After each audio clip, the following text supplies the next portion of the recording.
আজকে একটা নতুন রকমের ভিডিও তোমাদের জন্য পোস্ট করলাম। তোমরা দেখতে পাচ্ছ আমার শাশুড়ি মা উনুন ধরিয়ে দিল আর আমার মেয়ে বসে খাচ্ছে।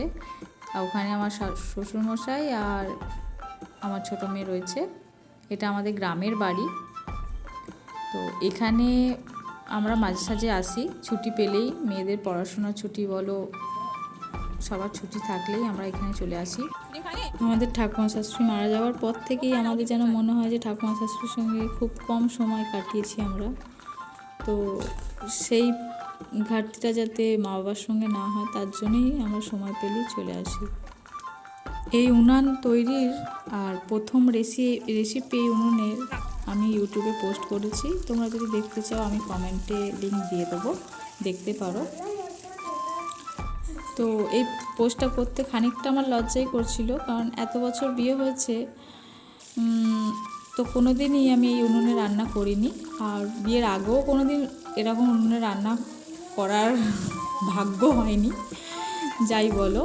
তো আমি এখন এই উনুনে রান্নাটা করছি খুবই শখে, খুবই আনন্দের সহিত। মানে আমার খুব ইচ্ছা করে কারোর এরকম করে রান্না করা দেখলে মনে হয় যেন একবার রান্না করি। তো আজকে রান্না করেছি, খুবই আনন্দ পেয়েছি। কিন্তু আনন্দের সঙ্গে কি মানে সারা দিন ধরে রান্না করেছি বলতে পারো, কারণ উনুনে রান্না করার অভিজ্ঞতা আমার ছিল না, আর উনুন ধরাতে আমি পারি না। আমার শাশুড়ি মা উনুন ধরিয়ে দিচ্ছে, বর জল এনে দিচ্ছে, আমি খুন্তি নাড়ছি, মশলা বাটছি, মাংসও ধুয়ে নিয়ে এসে দিয়েছে। আমার মেয়ে উনুন জাল কম দিচ্ছে, নেভাচ্ছে বেশি।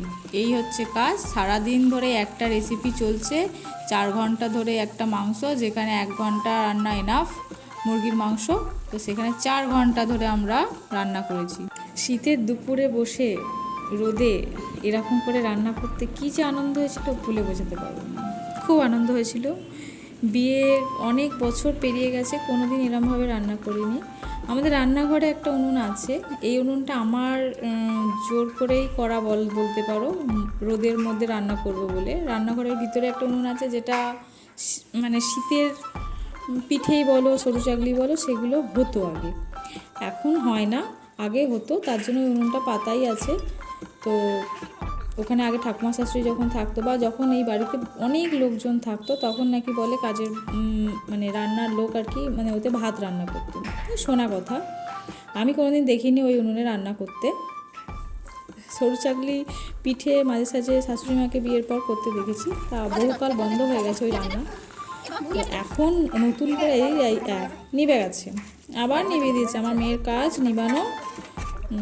আর আমি তো কখনো মানে আমি যারা হয়তো শখে রান্না করব ভাবছো, তারা অনেক সময় নিয়ে রান্না করো, কারণ সময় থাকলেই করো। এটা প্রতিদিন করা সম্ভব নয়, মানে যারা জানে না তাদের পক্ষে সম্ভব নয়। মানে ওই মাংস রান্না করতে সারা দিন সময় লেগেছে, সকাল থেকেই গোছগাছ চলছে, বাইরে বের করা চলছে সব কিছু। তারপর 10টা লোক লাগছে একটা রান্না করার জন্য, 10 রকমের লোক। একজন জাল দিয়ে দেবে, একজন তোমার কড়া নামিয়ে তাকে আবার উঠিয়ে দেবে, একজন জল এনে দেবে, প্রচুর কাজ। ওই সব কাজ মানে একদিনে যদি সময় থাকে তবেই করো।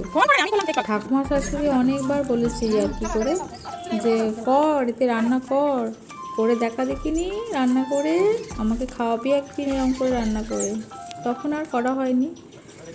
এই ভিডিওটা 1 বছর আগেকার ভিডিওটা শেয়ার করব কি করব না ভাবছিলাম, তো আজকে করেই ফেললাম শেয়ার। যেহেতু পাটি আমার বিছানার উপরেই এখন শয্যাশায়ী, পায়ের শয্যাশায়ীর জন্য কি করব, কিছু কাজ না পেয়ে মাংস মনে হচ্ছে হয়ে গেছে। তো আমার মেয়ে অনেকক্ষণ থেকেই বলছে মা একটা তুলে দাও, তো দেখবে ও খেয়ে যে কেমন হয়েছে।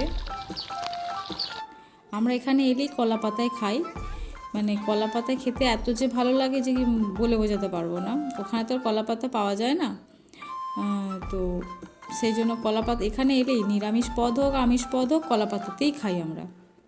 মাংস আমাদের হয়ে গেছে, কেমন হয়েছে তোমরা দেখে বলো, খেয়ে তো বলতে পারবে না। ভিডিওটা 1 বছরের পুরনো, 1 বছর ধরে ভাবছিলাম দেবো কি দেবো না। তোমাদের কেমন লাগলো অবশ্যই জানিও। কোনো নিরামিষ পদই বলো আর আমিষ পদই বলো, আমাদের কলা পাতাতেই খাবো। তো ভিডিওটা কেমন লাগলো জানিও কমেন্টে, লাইক শেয়ার করে দিও। Thank you. চলো তাহলে এবার পেট পুজোটা হয়ে যাক, খেয়ে ফেলি। আর তোমরাও জানিও কেমন লাগলো। অসংখ্য ধন্যবাদ পুরো ভিডিওটা দেখার জন্য।